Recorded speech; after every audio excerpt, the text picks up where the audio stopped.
Forget everything they fed you in school. We've been force-fed fairy tales about our ancestors huddling in sheepskin coats for centuries, but the archives scream a different story. What if the Great Glaciation is a hastily concocted fake, designed to hide the traces of a global catastrophe that turned a blooming paradise into an icy wasteland? Official science, with the persistence of a maniac, insists that the climate in Russes has always been the same as it is now. Historians ignore hundreds of inconsistencies because it's more convenient to believe in permafrost than to admit their chronology is crumbling to dust. The records of chroniclers aren't just surprising, they are shocking. Heat-loving creatures and tropical fruits appearing in places where today even lichen barely survives. These weren't ancestral hallucinations. They are an indictment of historians who are afraid to admit that just a couple of hundred years ago, we lived in a completely different world. The first piece of evidence shattering the eternal ice theory lies in the legendary campaigns of great armies. How did thousands of horses turn turbulent rivers into high-speed highways? You'll be surprised, but the biggest lie starts right there, on the mirror-like surface of the Oka River. Thousands of horsemen charging at full gallop across the frozen mirror of a river in December makes for a spectacular movie shot, but it is absolute nonsense from the standpoint of physics. We were forced to believe that the Mongol horde used Russian rivers like high-speed autobahns.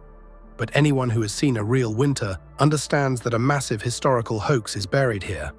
The official version claims that in 1237, the Tatars went by the rivers, and historians literally clung to this phrase, imagining a multi-ton layer of ice. But let's use our heads.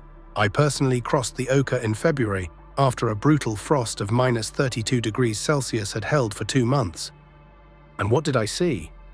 In the middle of the river, there was a massive patch of open water dozens of meters wide. Yet according to scholars, in early December, when winter is only just beginning, the Mongols were already driving entire armies and supply trains across the Oka. In the old days, the phrase "to go by the river" meant to sail, just as sailors today go to sea. No one else in history has ever been able to replicate this successful experience of moving colossal masses of cavalry over thin ice. The answer is simple: either Batu Khan's army possessed the magic of levitation, or no winter existed in Russes at that time. If the rivers didn't freeze, it means the climate was radically different. But how much so? You won't believe it until you see the documents confirming that in the Russian north, where today only the polar wind howls, they once harvested pineapples. Erase the images of endless tundra and icy cliffs from your memory. What if I told you that in the Arkhangelsk region, where only the toughest survive today, succulent tropical fruits were once harvested straight from the bush? This isn't the delirium of a madman, it is the documented shock of European travelers. A shock that official science tries to dismiss as a translation error. Let's open a sensational document. Purchase His Pilgrims, published in 1625. Volume 3, in black and white. The author arrives in Kolmogorye, 64 degrees latitude. One would expect a realm of eternal cold. But as we read further, our jaws slowly hit the floor. Describing the banks of the Penega River, the witness clearly records massive alabaster cliffs, dense forests, and pineapple trees growing right out of the ground. Yandex and Google bashfully attempt to swap definitions, translating this as immemorial times or underground fruits, anything to avoid speaking the truth out loud. But the original text is relentless. At the mouth of the northern Dvina, a flora flourished that today wouldn't survive even in Crimea without a greenhouse. According to local legends, these plants had been thriving there since the days of Noah's flood, confirming that the northern climate was once hot and humid. But how is this possible? Biologists will hiss, pineapples don't grow on trees. However, this mystery has an even more chilling double meaning. Are we dealing with a forgotten species of giant palms that were wiped off the face of the earth along with a great civilization of the past? A pineapple is a herb, it doesn't grow on trees. The screeching of armchair critics can be heard from miles away. But before we close the subject, look at what historians are hiding in restricted archives. Either our ancestors were collectively blind, or a species flourished on Russian territory that is today considered absolutely impossible for our latitudes. The travelers of the past were no fools. If they wrote pineapple tree, it means they saw something substantial. There is a so-called pineapple palm, the Phoenix canariensis. After pruning, its crown takes on the shape of a giant pineapple. Imagine these tropical giants along the banks of the northern Divina. If Purchas saw them at the 63rd latitude, it means only one thing. The average temperature in the Arkhangelsk region was above plus 20 degrees Celsius year-round. No frostbite, no wool-stuffed boots, only heat and palm groves. Modern climatologists write this off as hallucinations, but too many people saw the same thing. We look at old blueprints and cannot believe our eyes. The Russian north was a blooming oasis until a sudden cataclysm turned it into an icy morgue. But if exotic forests seem like fantasy to you, what about the fauna? Brace yourselves, because the next piece of evidence will make you think twice before approaching the water. Russian rivers were once inhabited by creatures that we only see today in nightmares about the banks of the Nile. You step out to a river in the center of Pskov, and a scaly snout with a triple row of teeth glares back at you from the water. Do you think this is a script for a Hollywood horror flick? No, this is an official chronicle from 1582, which historians bashfully hide behind labels like myth and allegory. Let's look into the Pskov Chronicle, the second archival manuscript. In the year 7090, 1582, fierce crocodiles emerged from the river and turned the streets into a literal slaughterhouse. They blocked the paths and ate many people. The city plunged into primal terror. People throughout the land prayed until some of the beasts were finally slain. This isn't a random entry. The 16th century Azbukovnik also mentions these creatures, providing a clear biological description. A water beast that weeps while eating a man but never stops devouring him. For a reptile of that size to not only survive but actively hunt in the waters of Pskov, the river temperature would have to be like that of the Amazon basin. No ice or snow would allow a cold-blooded monster to crawl onto the shore and attack a human. We are dealing with a fact. Our rivers once teemed with tropical life. Do you think these were just visiting guest stars from distant lands? Not a chance. For our neighbors in Lithuania, these monsters were a common sight. They weren't just known, they were invited into homes as divine protectors. Take a look at what daily life was like with a dragon under your bed. While modern historians scratch their heads trying to explain the Pskov monsters, their neighbors in Lithuania kept scaly beasts instead of cats for centuries. Imagine you walk into a hut and there, under the table, a fat black lizard on short legs is hissing at you.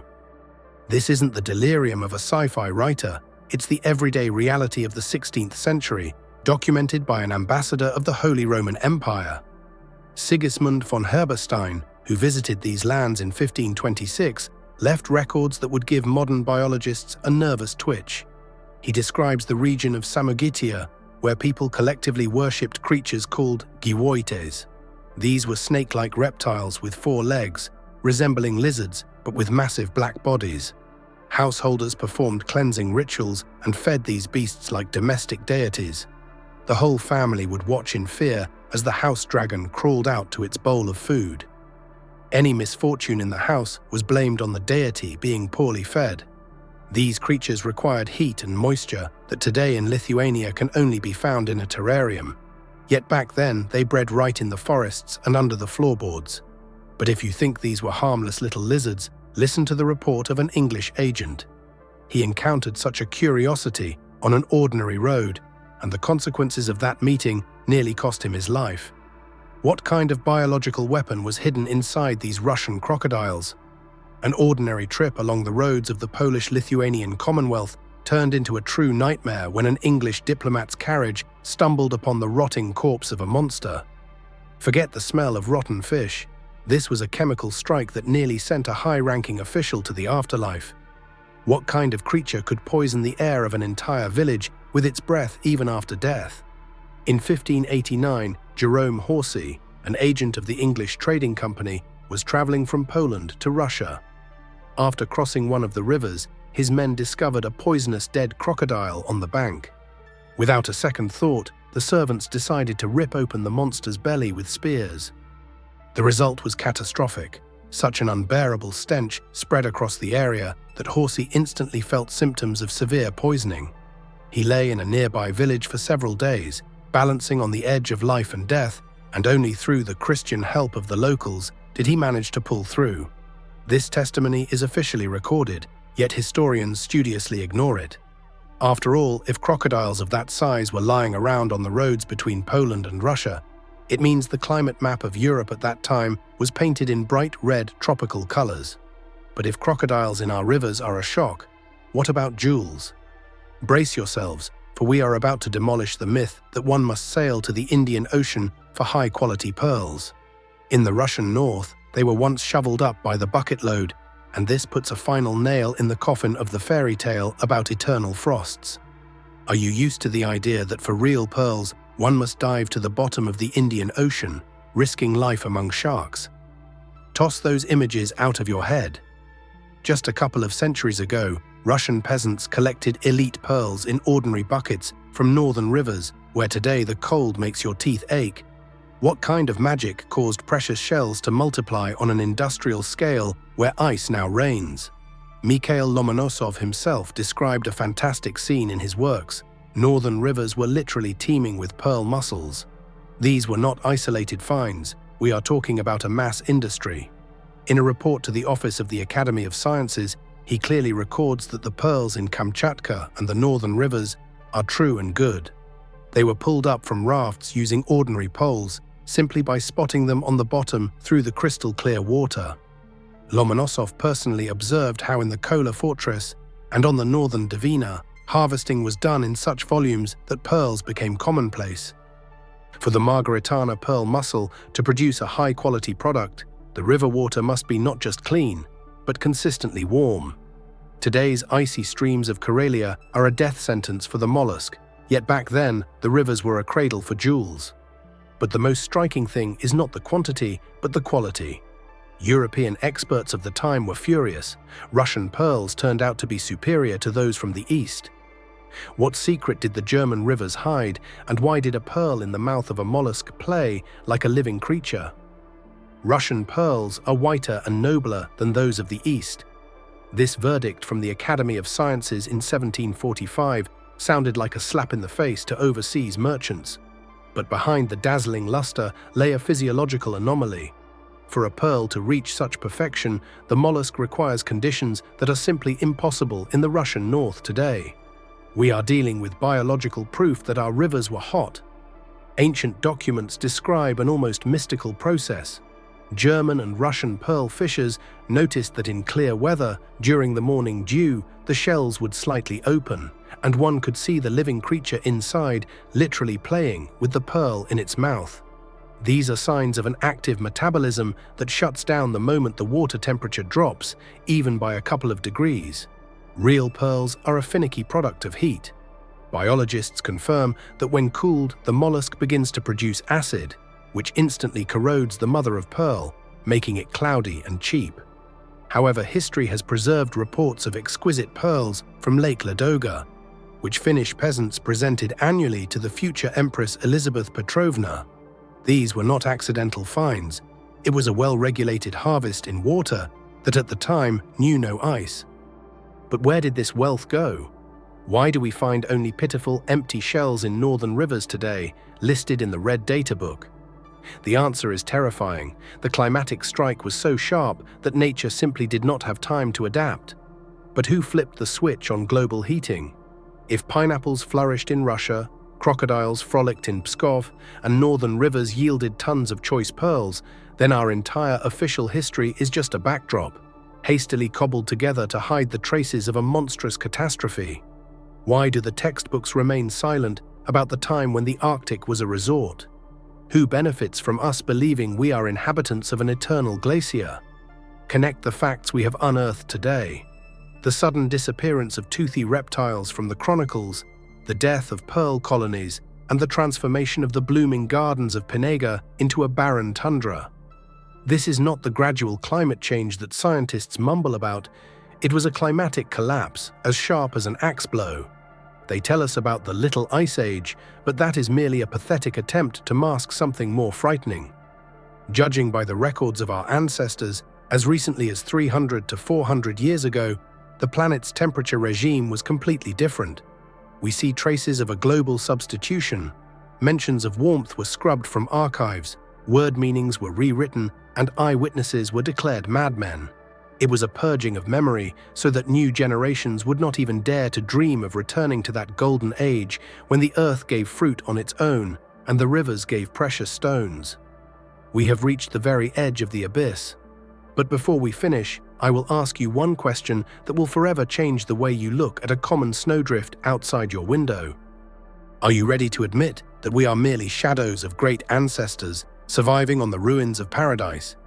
Do you still believe the printed word in a textbook? Look out your window.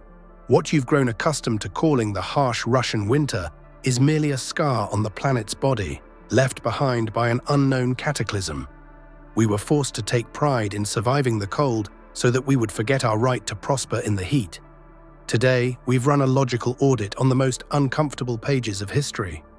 Crocodiles in Lithuania, Lomonosov's buckets of pearls, and the pineapple forests of the north are not disconnected tall tales, but pieces of one massive puzzle. Official science is nothing more than a control tool, a way to justify our current existence in icy shackles. The climate changed abruptly, and those who rewrote history did everything to ensure we wouldn't ask too many questions. But documents don't burn, and eyewitness accounts break through the centuries like grass through asphalt. We are living on the ruins of a completely different civilization, one that didn't know what a heating season or a vitamin deficiency was. The truth has been under lock and key for too long, but now it has finally come out. What other secrets do the silty beds of our rivers hold, and what is hidden beneath the layers of permafrost? If you are ready to dig deeper and deconstruct the lies further, subscribe. We are only just beginning to lance this boil.